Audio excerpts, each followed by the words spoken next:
What's good, y'all? Akil here, back with another video, and today I'm going to show you guys how to hide your sold listings on eBay. Now, I've been getting a ton of questions on this in one of my previous live shows, so I decided to just make a dedicated video on this. But don't worry, this is a really quick and simple tutorial, so I'll show you guys this really quickly, and then I'll give you guys a couple reasons as to why you might want to consider hiding some of your listings on eBay or just using the out of stock option as a whole. So without further ado, let's get into it.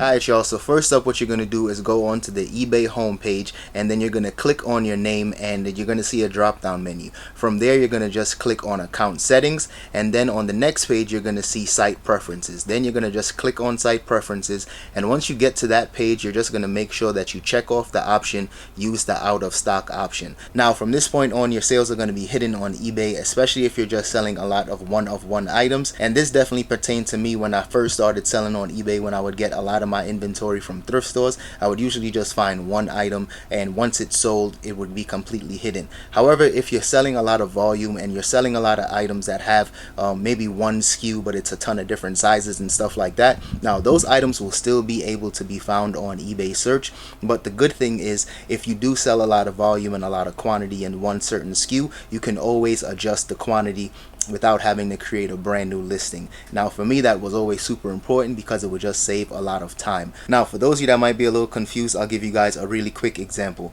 Now for instance, this pair of Nike Shox, I only have one right now in a size 9, and of course I use the out of stock option. But if I was to ever come across more pairs of this same shoe, by me using the out of stock option, if I ever wanted to just go right back into my eBay store and just add some more sizes, I can easily do that without having to create a whole new listing. However, if you were to go into eBay and you deleted the listing as a whole, then for sure you would definitely have to go back and create a brand new listing. But for me, I try to keep certain items open just in case I come across that shoe again, and I won't have to actually go ahead and change the listing and add a whole bunch of stuff. All I'll have to do is just change the sizing and just change the quantity, and it makes it really easy and simple to list.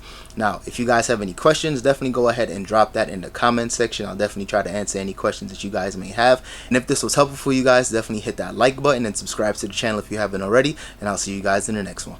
Peace.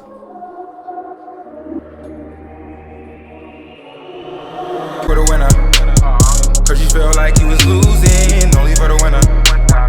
Move just to keep from cooling, like only for the winner, only for the winner, only for the winner. Boy, my heart is cold, and I'm too cool to sweat it. I should've never offered it.